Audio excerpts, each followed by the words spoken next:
We spend a certain amount of our time asleep, and some of us, more than others, might spend a little of our waking time contemplating our dreams. It's a period of our life in a realm you might call the supernatural. Hollywood specializes in giving substance to the ideas that float around in the dream world. I think of this because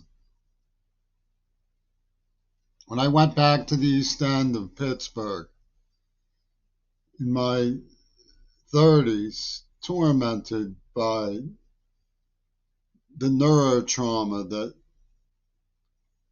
had sealed shut the memories of what happened, I could see that had I been an adult navigating circumstances that were peaceful, I might have been a regular component of life in Highland Park, a relatively prosperous area of the city of Pittsburgh.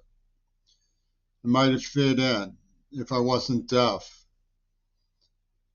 But the real things that happened, being hammered in the head, being kidnapped by children of the police department with the knowledge of the police, traumatized, have ruthless fluorocarbon inhalants put over my face, told to breathe into a coma state paint thinner while being superdosed with hallucinogens, and then to have this normalized. Well, says WN, we are all victims of MK Ultra. We are not all victims of something like that. And suppose I was in the supernatural realm. I could imagine being taken by the hand of a little boy from Gaza. He looks up at me and says, I died in Gaza. Or I say to him, you died in Gaza. He smiles at me and says, that's true, Jimmy. And I say, so it's all true. God watches over everything. And Michael Johnson laughs and says this was the abortion that Toon sacrificed of yours. This is a sort of supernatural realm that these people who are doctoring the text of what happened to me are trying to make real. I wanted to address the fabrications of the two-tongued man who has gone to a better place. Those of you who suspect that the oligarchy is behind the scenes of the international leapfrog syndicate, that there's a hidden hand, that there's a face behind the face, are familiar with the idea of the two-tongued man who once wrote, God is always on both sides. It's the sort of thing that a two-tongued backblader who's a foreign English would say in his own defense. So let's talk about what's real here. Now, occasionally I have been hesitant to talk about a Burston letter that has been taken from me. I no longer even have a copy of it, right?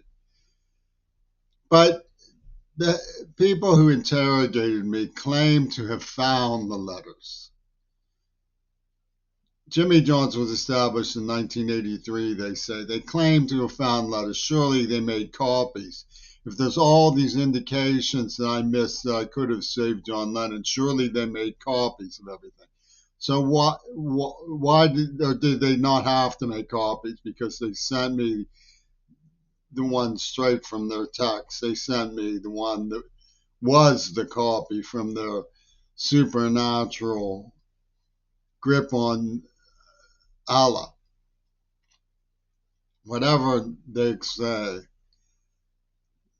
it seems that the burden of proof that the letters don't say what I claim when I don't have them to back up is on them. Gail Burson wrote of a woman who, she said, gets bad headaches but behaves better. what do we know about the interrogators is that they're loyal to Ringo Starr, who apparently has never heard of child psychology. He throws it out the window. John Lennon was the master of the kids, and the kids said John Lennon is no master of nobody, to exonerate himself from understanding the truth about what the syndicate did because he's behind the syndicate. But looking for a moment at what they actually did was that they let her say they nearly killed me. That's the language of the letters. Forced me to swallow something.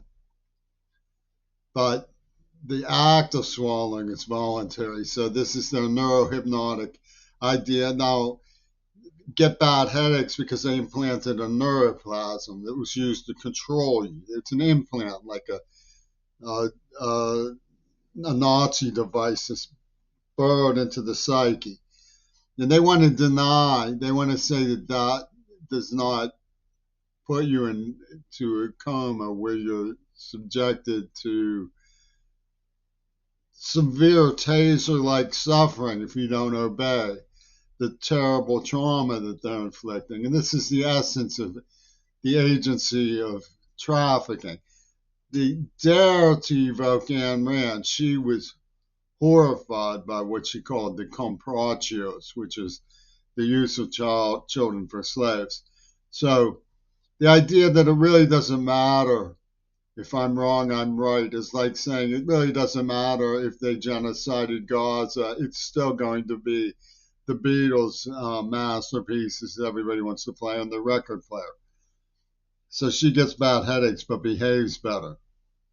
Now, the person who was friends with Wadmaker, who administered the nerve agent that is attributed to Wadmaker's and by Burston, was Survey, which has like cervix with an X, or ice, rice, vice,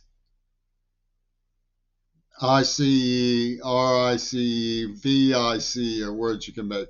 And of course, the two-tongued man was always hairspray, chance, dance, karsh, harsh, ice, vice.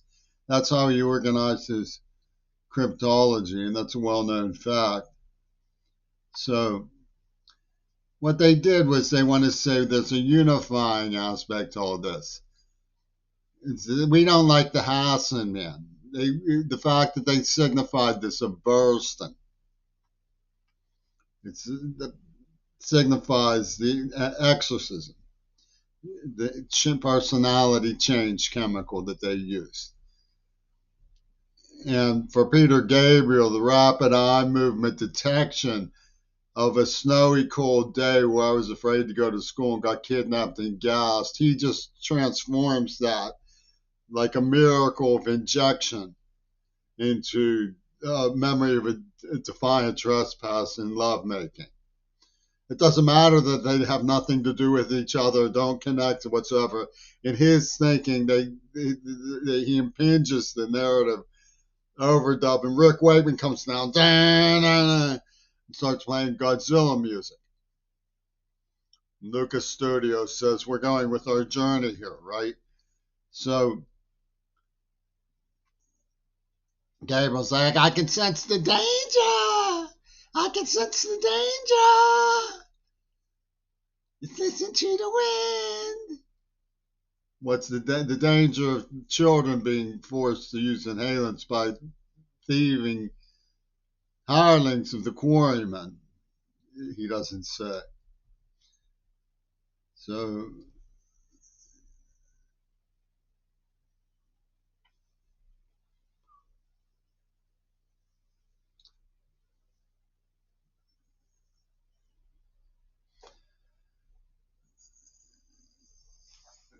they want to unify around the right to use children for objects of derision in the name of Pope Carl, who impinged the persona of the butcher baby on poor James McRyland, and little Sir John took a solemn piss on little Jimmy McRolland.